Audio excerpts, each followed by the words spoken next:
So basically, these married women decided to go on a girls' trip, but they wanted to make sure they weren't pregnant afterwards, so they took a pregnancy test before going back to their husbands. I was falsely accused of sexual assault, thrown in prison, bailed out on $250,000 bail with no criminal record.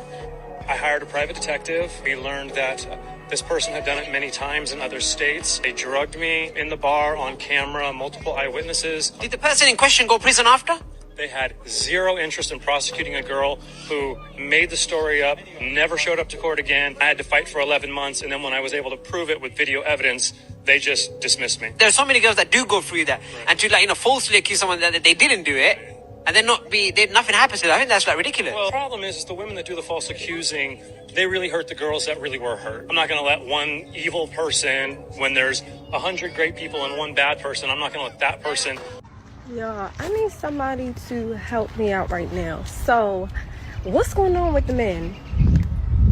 What's going on? Like, men come up to me all the time. Oh, you're beautiful. I love your hair. You smell good. This, that, whatever the case may be. And that's it. Where is the, hey, I would love to take you out. Hi, could I have your number? After the compliment. Like, what's really going on? Like, take you out. Ask for your number. Man, as hateful as y'all are, you lucky he gave you a compliment. They are eager to jump the gun and wrongfully imprison an innocent man, but they refuse to charge the false accuser even when there is unmistakable video evidence. It seems that in every instance where a man is falsely charged, the false accuser escapes punishment. As a man, you wish you would have known sooner. Like growing up as a man? Yeah. The rules. I'll tell you what I mean. Yeah. Here's something that I learned later on. I wish I knew as a teenager, because all of us guys get taught the wrong thing. I wish I would have known what men are chosen for their value. I wish I would have known this. Here's what I mean. Girls, little boys, puppies, and women are just loved for being what they are. You just be you. I love you for being you. Some transition point from teenager to man, boys start being loved based on what we provide or what we bring or even our potential. Mm-hmm. This is why girls fall in love with guys who are like, I'm going to be a rock star, or I'm going to be a doctor, or they're in college and I'm going to be a whatever. The potential is even attractive. I wish I would have known that we're loved for what we provide, not just for being us. And it's a false expectation that we give to others, but others don't give to us. When a man pursues his dreams, his goals, his vision, he has a mission in life, that's attractive. But when a man settles his responsibilities down, starts giving everything to her, and she starts doing better at my sacrifice, I become less attractive. And then she'll find another man who's worked more on himself because she'll be up higher because I gave her everything but didn't work on me. I'm loved for my value. And men do that with each other too. We're loved for like, what do you do, bro? What's your job? What we provide is our value. If I'd have known that, I would have been working on my own excellence and my own dreams sooner instead of giving everything away. They act as though men owe them these things just because they exist. But the truth is that guys don't exist to take you out on dates and buy you presents. So in November, I decided I no longer wanted to be a responsible parent, and I gave up my kids. I was just tired of being responsible and caring for them. I felt like I was too young and I wanted to go out there and experience life, and I started dating someone else, so it just didn't fit with my new lifestyle. And I didn't have anything to worry about because the other parent is a very responsible parent. But now I'm here because now I'm on child support, and to top it off, I'm really pissed off that I took care of them all the way up to November, and I couldn't claim them on my taxes because the other parent had already claimed them. All I can say is, what has this world come to, man? This woman, this mother is mad that she has to pay child support because she abandoned her kids because they didn't fit her lifestyle. Like, could you imagine being so entitled, so evil, to just think that you can just throw away your kids and think that, the club lifestyle or this, lavish lifestyle is better than the greatest thing on earth, which is a family? And could you imagine the toll that this has on her children? They'll be at their dad's house asking where their mom is, and then their dad be like, well, you didn't fit her lifestyle. She wanted to go explore and, have this good time, and you were sort of hindering that. And just imagine how you would feel if you were this woman's kid and you saw this when you were older. And she cared more about claiming her kids on her taxes so she could get money than her actual kids themselves. This video honestly just made me sick to my stomach how people could just be this selfish. If you don't want kids, then don't have kids. It's that simple. But if you have kids, you need to treat them with care, treat them with love, and you just can't throw them away whenever you decide because, you want to be a club girl now.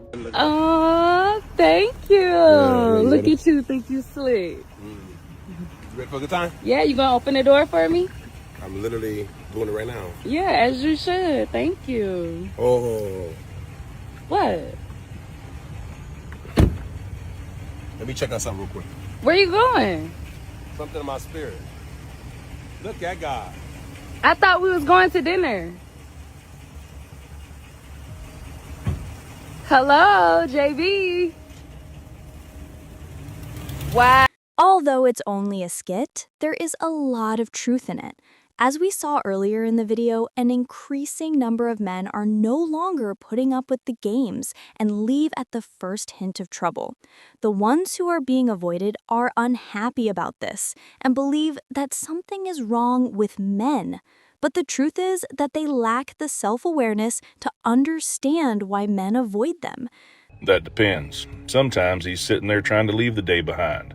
The noise, the stress, the weight of everything he can't say out loud, the meetings, the bills, feeling like he's always chasing something just to keep everybody afloat. And before he walks through that door, he needs a second to put all that down. Because he can't bring that chaos inside the home. He can't let the people he loves carry what he feels is breaking him.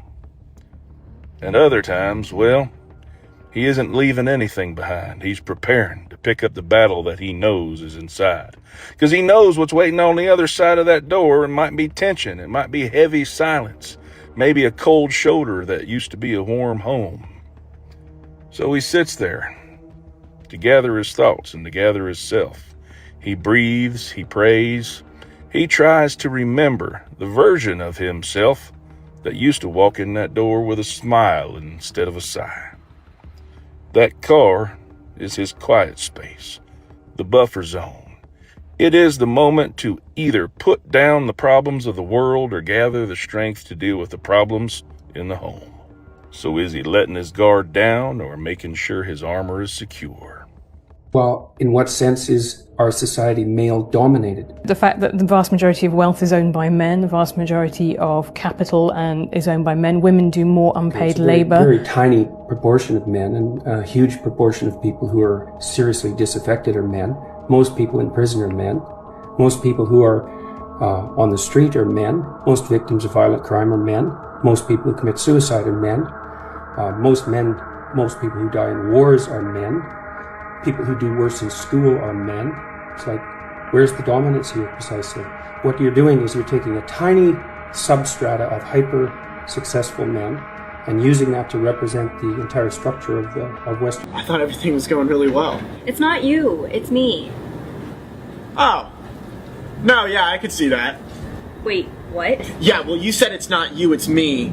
And by me, you meant you, like implying it was your fault, which I totally get. Okay, I was just saying that to be polite. Exactly. You're a liar. You just lied to me. And honesty is the foundation of a healthy relationship.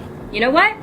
I don't even know what to say to you right now. Exactly, because you have poor interpersonal communication skills, which is why we can't communicate well, hence why the relationship's not working, which is why I agree when you said it's your fault and not mine. You're a horrible boyfriend. Was a horrible boyfriend because as of about 20 seconds ago, you broke up with me, so that's how that works. Haha.